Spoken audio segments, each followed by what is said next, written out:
Okay. Hello everyone, कैसे हैं आप सभी लोग? काफ़ी दिनों के बाद हमारा आपका गेट टुगेदर हो रहा है। उसके अलग-अलग कारण रहते हैं, ठीक है? तो आज मैं जो टॉपिक लेकर आया हूँ यहाँ पर आप लोगों के सामने, म्यूचुअल फंड वर्सेस ये जितनी भी पॉलिसीज़ होती हैं जिसमें आपको 10 साल तक, 20 साल तक एक ह्यूज अमाउंट पे करना पड़ता है एवरी मंथ या फिर क्वार्टरली या हाफ ईयरली, ईयरली, ठीक है? उसके बाद में आपको इतने साल तक वेट करना पड़ेगा, फिर वेट करने के बाद में आप लोगों को इतने साल बाद एक इतना बड़ा ह्यूज अमाउंट गारंटेड अमाउंट मिलेगा। आज म्यूचुअल फंड का कंपैरिजन उन पॉलिसीज से होने वाला है, ठीक है? यहाँ पर मेरा उद्देश्य किसी को बदनाम करने का नहीं है। सडनली हुआ क्या था एक बार कि मैं इंस्टाग्राम चला रहा था, उस पे मुझे एक ऐसी एक फ़ोटो दिखी। हालाँकि मैंने ये सब कुछ चीज़ें ब्लर एडिट कर दी हैं ताकि अ, किसी के लिए बुराई ना हो पाए, ठीक है? तो यहाँ पर देखिए आप लोगों को क्या देखने को मिलता है, यहाँ पर लिखा हुआ है ₹2559 एवरी मंथ आप लोगों को पे करना है 16 साल तक और 25वें साल यानी 16 साल तक आप लोगों को पे करना है, फिर 9 साल का वेट करना है, फिर 25 साल बाद आप लोगों को 17 लाख रुपए मिलेंगे, ठीक है? वो भी टैक्स फ्री। आज की बचत कल की सुरक्षा, ठीक है? ये चीज़ सबसे ध्यान दीजिएगा, आज की बचत कल की सुरक्षा, ठीक है? आज की बचत कल की सुरक्षा। अब ये जो डिटेल मैंने आप लोगों को बताई, आई होप आप लोग इसे ध्यान रखेंगे और इसे अगर म्यूचुअल फंड से कंपेयर किया जाए, तो चलिए म्यूचुअल फंड से कंपेयर कर लेते हैं। ओके, ये, ठीक है? यहाँ पर मैंने ग्रो का एसआईपी कैलकुलेटर खोला हुआ है। यहाँ पर मेरा उद्देश्य ग्रो की एडवर्टाइज़मेंट नहीं है, ठीक है? ग्रो में बहुत लोग इन्वेस्टमेंट करते हैं। अ यहाँ पर मेरा उद्देश्य ये नहीं है कि आप लोग ग्रो से इन्वेस्टमेंट कीजिए, ऐसा कुछ नहीं है। बस मैं एक अवेयरनेस बढ़ाने के लिए आप लोगों को यहाँ पर बता रहा हूँ, ठीक है? तो अगर बात कर लेते हैं, ठीक है? ये आपका पर मंथ का अमाउंट है, ये देखिए मेरे कर्सर पर, ठीक है? अगर आप लॉन्ग टर्म में देख रहे हैं तो आपको 15% का रिटर्न ईज़िली मिल जाएगा, ठीक है? म्यूचुअल फंड में 15% का रिटर्न ईज़िली मिल जाएगा, ठीक है? रिटर्न इन्वेस्टमेंट टाइम क्या था उसमें 16 साल, ठीक है? 16 साल रख लिया हम लोगों ने। एक बार फिर से दिखा देता हूँ आप लोगों को सब कुछ। ओके, यही वाली फ़ोटो थी। ये देखिए, इतना रुपया 16 साल तक आपको जमा करना है, ठीक है? ठीक है? तो देखिए 200 ₹2559 आप लोगों को पे करना है एवरी मंथ।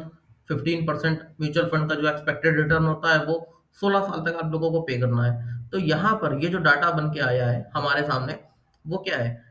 4,91,000 आपने पे किया, उस पर रिटर्न आपको 15,52,000 का हो गया, यानी आपको 16वें साल आप लोगों को 20,43,000 रुपए देखने को मिल जाएगा, ठीक है?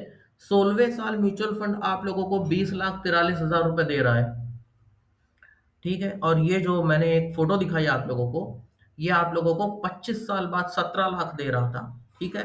25 साल बाद 17 लाख और ये 16वें साल बाद 20,43,000, ठीक है? अभी अगर इसे हम ना निकालें क्योंकि 25 साल से हमें कंपेयर करना है, हो सकता है थोड़ा मेरा बोलने का जो समझाने का तरीका है थोड़ा रफ़ हो रहा हो आप लोगों के लिए, ठीक है? तो अगर इसे हम लोग ठीक है, इसे हम लोग लमसम में कैलकुलेट कर लें, मैं आप लोगों को पूरी चीज़ें दिखा दूँगा। ये और 16 साल ना करके अब हम लोगों को 4 साल का करना है। 4 साल नहीं, 9 साल का करना है हम लोगों को, ठीक है?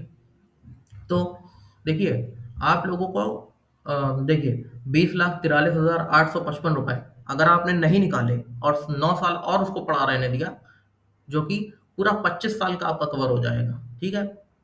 तो आपको 51 लाख, ठीक है? 51,46,000 रुपीज़ ये मिलेंगे, यानी टोटल अमाउंट आपका 91 सॉरी 71,90,000 रुपए हो जाएगा। अगर इसे मोटा-मोटा भी देख लें तो ये हमारा ब 72 लाख रुपए हो रहा है, ठीक है? तो 72 लाख रुपए आप लोगों को 25 साल में म्यूचुअल फंड दे देगा और उसी जगह पे जो मैंने आप लोगों को ये ऐड दिखाया या ऐसी पॉलिसीज़ जो होती हैं, जो आप लोगों से ऐसे-ऐसे बात करती हैं कि इतने साल तक आपको इतना पैसा पे करना है, फिर इतने साल का आपको वेट करना है, फिर इतने साल बाद आपको इतना अमाउंट मिलेगा, ठीक है? तो आप अमाउंट में देख लीजिए, ठीक है? ये ये एक अमाउंट है, इसे मैं कॉपी कर लेता हूँ, ठीक है? ओके, ये कैलकुलेटर, ये अमाउंट आपको म्यूचुअल फंड दे रहा है, और साथ में 170, और ये एक जीरो हमारी तरफ से, ठीक। तो देखिए, म्यूचुअल फंड आप लोगों को जो भी पैसा दे रहा है, ठीक है ना, वर्सेस आप लोगों को ये पॉलिसी, जैसे एलआईसी, ये आप लोगों को 17 लाख दे रही है, म्यूचुअल फंड आप लोगों को लगभग लगभग 72 लाख दे रहा है, ठीक है? तो जो ओवरऑल डिफरेंस आ गया, ठीक है, वो 54,90,000 का आ गया, ठीक है? इसे अगर हम लोग राउंड फिगर में देखें तो 55 लाख रुपए का। अब 55 लाख रुपए का अगर आप एलआईसी के साथ जाते हैं तो आपको 55 लाख रुपए का लॉस होगा, म्यूचुअल फंड के साथ जाते हैं तो आपको 55 लाख रुपए का प्रॉफिट हो जाएगा। अब देखिए, ये चीज़ें बहुत लोगों की हो सकता है समझ में नहीं आएँगी। लोग ये सोचेंगे ऐसा कैसे हो सकता है, ऐसा कैसे हो सकता है? लेकिन ऐसा ही होता है। म्यूचुअल फंड एक अभी के टाइम का म्यूचुअल फंड सबसे अच्छा इन्वेस्टमेंट का रहता है, ठीक है? और ये देखिए, जो मैं आप लोगों को ये बताने वाला था, आज की बचत कल की सुरक्षा।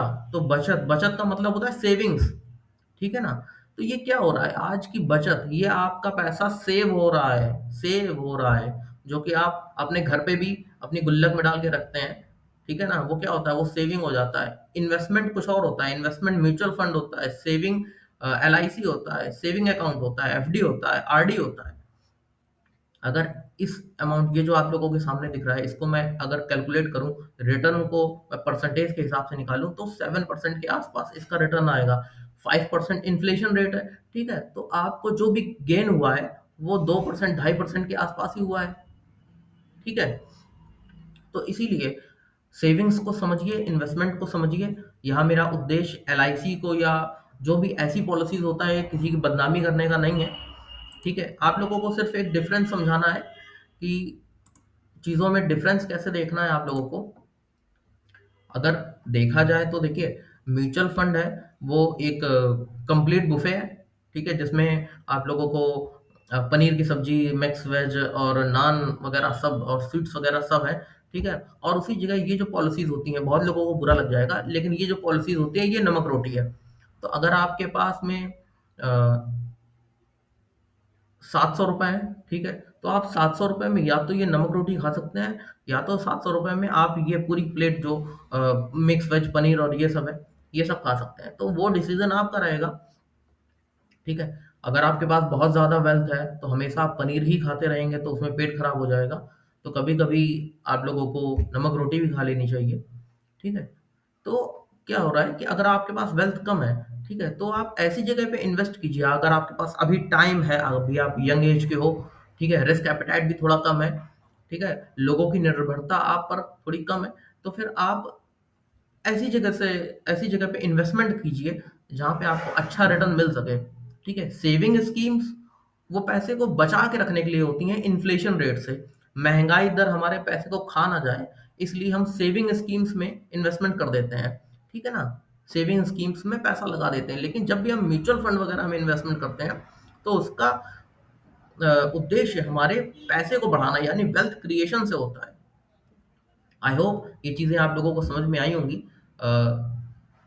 रैंडमली मुझे ये फ़ोटो दिख गई थी तो मैंने आप लोगों तक शेयर किया ये बात। और इस वीडियो को 1-2 बार 3 बार और समझने की कोशिश कीजिएगा, अगर नहीं समझ में आता है तो। अगर कोई डाउट होते हैं तो मुझे फ़ोन कर लीजिएगा, या फिर मुझसे कॉन्टैक्ट कर लीजिएगा। कॉन्टैक्ट अगर आप करना चाहेंगे तो कहीं न कहीं से आपको कुछ ना कुछ मिल जाएगा कॉन्टैक्ट करने के लिए। तो अ, इसी के साथ मैं आप लोगों से बाय बोलता हूँ। Okay, bye everyone. Thank you.